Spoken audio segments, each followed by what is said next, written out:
නත් බුරුල්ද කියලා මම බැලුවේ. සමහරවිට මේ නේද? කොහෙන්ද ඔය නට් එක ඔය?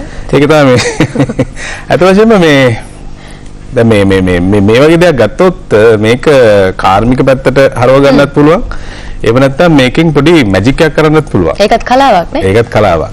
මේ නට් මැජික් කලාව. මම නෙමෙයි කරන්නේ, පාරමීත් නෙමෙයි. වෙනම කෙනෙක් ඉන්නවාද මේ අපේ නුගසෙවන වැඩසටහනේ ඔබට පොඩි මැජික් සංදර්ශනයක් පෙන්වන්න. මෙහෙම මැජික් පැත්තෙන් කිව්වොත් අපි ආයෙත් කියන්නේ ප්‍රොෆෙසර් සාරා. ප්‍රොෆෙසර් සාරා. හැබැයි ඇත්තම නම කිව්වොත් පද්මසිරි ශ්‍රී නාරායන. අපි දෙමුකෝ නාරායන්තුමාට ඔන්න. මොකද මේ නැත්කකුයි අනේකුයි ගැනත් තියෙනවද උදේ? මම වෘත්ති යාන්ත්‍රික ඉංජිනේරෙක්. ඉතින් මට හිතුණා මේ මොකද අපිට මේවා ගලවන්න හැමදාම ඕන වෙන එක්කෝ යතුරක් ඕන වෙනවා, අඬුවක්. යතුරක්. ඉතින් එහෙම නැතුව මම බැලුවා මේකට කොහොමද අපි එක්කෝ චිත්ත බලයෙන් එහෙම නැත්නම් මැජික් බලයෙන් කොහොමද මේක කරන්නේ කියන එක. ඉතින් ඒකට හරි ලේසි. මගේ මැජික් වර්ඩ් එක කියනවා ජාරා මාන නාබනාව් කියලා. මෙහෙම කියපුවහම මේක මෙන්න මේ විදිහට ගැලෙන ඔබතුමගේ අතල්ලා ලන්නේ විදිහට. ඒක එහෙම බෑ. ඒක තව සැරයක් කරන්න. සාමාන්‍ය මැජික් නම් එකපාරයි කරන්නේ කමන්නේ. දැන් ඔබතුමා කියනනම් මට ඒක කරගන්න පුළුවන්. අද කළා දෙමු මෙහෙම නට් එක ඔන්න. දැන් කොච්චර කාලයක් කරාද මේ විදිහට මැජික් ඉගෙනගෙන? මම ඉස්කෝලේ යන කාලෙම ඉස්සෙල්ලාම තිබුණු මේ මැජික් සංදර්ශනයක් දැකලා තමයි සාමාන්‍ය මේ සාමාන්‍ය නට් එකක්. අපි හොඳට මේ චෙක් කළා නේ. මුකුත් නෑ, ප්‍රෙස් කරන්න එකක් නැහැ. මෝටර් එකේම හයි කරලා නෑ. කිසි දෙයක් නෑ. මෙන්න නැවත නට් එක කෙරවලටම දාලා දෙනවා බලන්න. මොකද දැන් පුරුදු වෙලා මේක හොඳට බැලුවද ඔබතුමී? ඔව් මමත් බැලුවා ඉතින්. ඉතින් දැන් කියන්න මගේ මැජික් වර්ඩ් එක කියන්නේ Zara. දැන් ඔබතුමීට කියන්න පුළුවන් Zara Mana කියන්නේ. මම නැති වෙලා එහෙම යන එක නෑ Zara Mana නාබනාව කියන්නේ මෙන්න මේ විදිහට. Zara Mana හරි වැරදිකට නතර වෙනවා රයිට් කියලා. මෙන්න මේ විදිහට මෙහෙම අරගෙන මේක ගන්න පුළුවන්. මෙහෙමයි දැන් හොඳයි. දැන් ඒ නට් එක එහෙම ගැලවුණා. තව දේවල් තියෙනවා අපිට කතා කරන්න. මේ මොකද හේතුව මේ මැජික් සංදර්ශනයේ ළඟදී දවසක ඔබට නරඹන්න අවස්ථාව ලැබෙනවා ප්‍රොෆෙසර් සාරාගේ. මේක හැබැයි මූලික නිමිත්ත බවට පත්වන්නේ මේ තවත් විශේෂ මූලික කාරණයක් මුල් කරගෙන.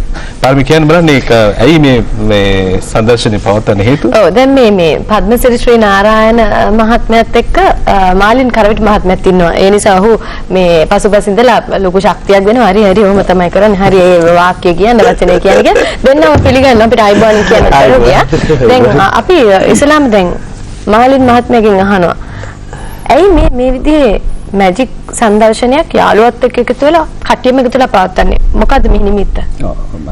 අපේ මම අනුරාධපුර මධ්‍යම විද්‍යාලයේ බටහිර තූර්යවාදක කණ්ඩායම, ඒ කියන්නේ ශිෂ්‍ය බටහිර තූර්යවාදක කණ්ඩායමේ දැන් තියෙන තත්ත්වයෙන් ටිකක් ලොකු පිම්මක් පයින් අපේ බලාපොරොත්තුවක් තියෙනවා. ඒ කියන්නේ දැනට තියෙන අලුත් ඉන්ස්ට්‍රුමන්ට්ස් අරගෙන පුහුණු වීම කටයුතු තවත් වැඩි දියුණු කරලා ඒකට හැම එකටම අපිට මූල්‍යමය ශක්තියක් අවශ්‍යයිනේ.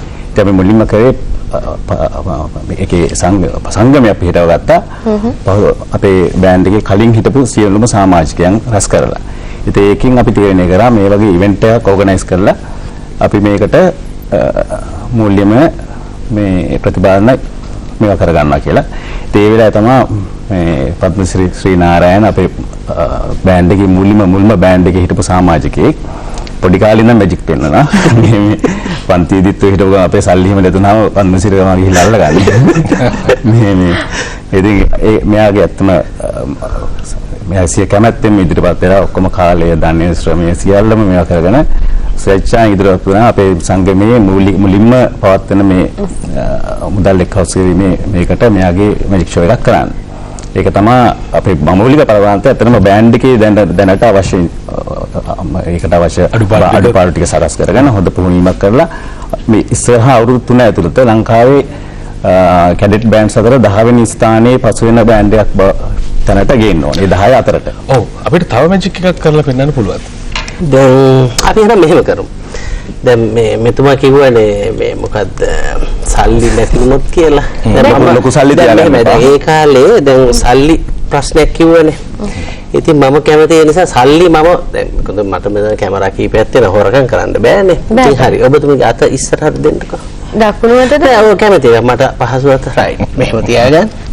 මම දැන් ඔබතුමීගේ අත උඩ තියෙන කාසි ටිකක් ඔන්න මම දැන් හොරකම් කරන්නේ නැහැ. ඔබතුමීට පුළුවන් මේකේ උඩම කාසි අරගෙන හැලේ යන කාසි ටික රයිට් උඩම කාසි ටික අරගෙන උඩ මේක අරගෙන බලන්න දිනේ බලන්න. නබේ දිනේ අවුරුද්ද බලන්න. රුපියල් කාසිය 2004. හරි මේක උඩින් තියන්න. රයිට්. දැන් ඔබතුමීට මම පෙන්නන්නම්. තව මගේ ළඟ තියෙනවා මේ පොඩි විල්ලක්. මම මේකෙන් ගන්න. ඔන්න මම මේකෙන් වහනවා. දැන් ඔබතුමී අත මිටුමලෝ ගන්න හයියේ. දැන් මම ගත්තේ නෑ.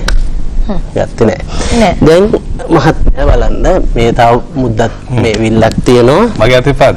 නෑ නෑ එපා. මේ තියෙන. ඔව්. දැන් මම මේකේ මුකුත් නැහැ. මේක මම මෙතනින් තියනවා.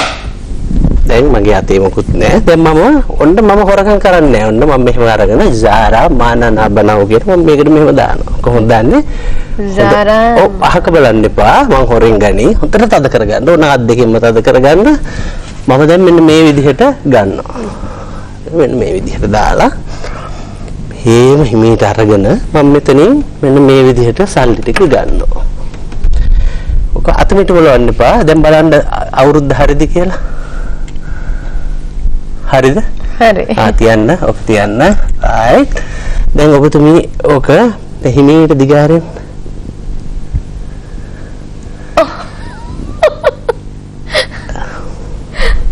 හරි. නිති ඔය විදිහට මම හොරකම් කරේ නෑ. දැන් තමන්ගේ මේ බටහිර තූර්යවාදක කණ්ඩායම තමන්ගේ පාසලේ මේ කණ්ඩායමේ ඉදිරිය වෙනුවෙන් මේ අවශ්‍ය උපකරණ ගන්න මේ කණ්ඩායමේ හොඳට තවත් දියුණු කරගන්න සල්ලි අවශ්‍යයි. ඒ වෙනුවෙන් තමයි මේ මෙහෙම දෙයක් සංවිධානය වෙන්නේ. ඇයි දැන් සංගීත ප්‍රසංග තියෙනවා, නර්තන ප්‍රසංග තියෙනවා. ඇයි ඒකට මැජික් සංදර්ශනයක් තෝරගන්නේ? ඇත්තටම ඒකට හේතුව උනේ දැන් අනිත් ඒවාට බැරපැන වැඩි. ඒ වගේ දෙයක් කරොත් මේකට සංගීතයත් අපි ගන්නේ කැසට්ස් මාර්ගයෙන්. පුළුවන් තරම් අවම වියදමක් කරලා ලාභය උපරිම කරගන්න කිරීම තමයි මේකේ පරමාර්ථය. එතකොට මේකට ආටිස්ට්ලට ගෙවීමක් එකක් නැතු මොකද පස්සේ පුළුවන් මේවා කරන්න කියලා මුලදිම ඒකයි එහෙම මේවා එකක් කරන්න තීරණය කරේ. හොඳයි. දැන් අපිට දිනය දවස වේලාව පොඩ්ඩක් මතක් කරොත් මේ මැජික් සංදර්ශනය බලන්න. මාර්තු 3 වෙනිදා. ඒ කියන්නේ එන සඳුදා අනුරාධපුර මධ්‍ය මහාවිද්‍යාලය ශ්‍රවණාගාරයේ තමයි මේ මැජික් ෂෝ එක තියෙන්නේ. අනුරාධපුරයෙන් ටිකට් පත් ලබා ගන්න පුළුවන් පිට්සා හට් එකෙන් ASB ෆැෂන් ෆැමිලි සුපර් චින්තක බේකර්ස් කඩපනහ කියන තැන් වලින් ප්‍රවේශ පත් ලබා ගන්න පුළුවන්. මම විවෘත ආරාධනයක් කරන සියලුම විසිරී සිටින සමාජිකයන්ට ඇවිල්ලා මේ අවස්ථාවට සහභාගී වෙන්න. මේ මොකද ඉස්කෝලේ වෙනුවෙන් කරන ඉවෙන්ට් එකක්. මම හිතනවා මේක අහගෙන ඉන්න සියලු දෙනා අපිට සහයෝගය දක්වයි කියලා. මේ මුද්දක් හොයාගන්න කිව්වා. ඒකට නම් පොඩි අවස්ථාවක් දෙන්න ඕනේ. අපේ ආදරණීය මේ කැමරා ශිල්පියෙක් අපිට මුද්දක් ලබා දුන්න මේ වැඩසටහන පටන් ගන්නත් කලින්. ඇයි ඉල්ලුවේ මුද්දක්? නෑ මම කිව්වේ ඔබතුමියගේ ඉතින් මුද්දක් තියනවා නම් ඉතින් මේ තියාගන්න කියලා. නේද? මේ වල මේ මුදු වලින් නම් වැඩක් නෑ. රත්තරන් නම් හොඳයි. මොකද මේක රත්තරන් නම් තමයි අපිට මේ වැදගත් වෙන්නේ. ඈ මේක මෙහෙම තියනවා මේ මුද්ද දැන් තියෙනවා. රයිට්? දැන් තියලා මගේ අහක බලන්න. මේක දිහා බලන්න. Zara mana නාබනාව කියලා මෙහෙම කරපුවම මොකද වෙන්නේ මේ මුද්දට? ඇතිලා යනවා. මේක ඕක දැන් මේක මේ වගේ එකක් ඉන්න. මේ වගේ එකක් කරපුවාම රත්තරන් නම් තමයි මට ඉතින් වාසියක් තියෙන්නේ. දැන් අපි මොකද්ද අපේ කැමරා ශිල්පියා කියන්නේ? දැන් කැමරා ශිල්පියා හොයාගත්තද දැන් කැමරාවේ. CCTV අර මේ ඔක්කොම හයි කරලා තියෙන හොරා කරනවට. දැන් මුද්ද නැත. ඔව් මුද්ද අපි බලමු. මේ මගේ කාකි එක තිබුණා. පොඩ්ඩක් කාකි එක ගන්න කමන්නේ නේ. තියනද බලන්න. මේකත් දන්නේ නැති තිබුණේ. ඕක තමයි. අපි එහෙනම් මේ විශේෂාංගය නිමා කරමු ඉක්මනට. නැත්නම් මොනවද තියෙන්නේ දන්නේ දැන් අපි නැති වෙන කලින් අපි යමු ප්‍රවෘත්ති මැදිරියට.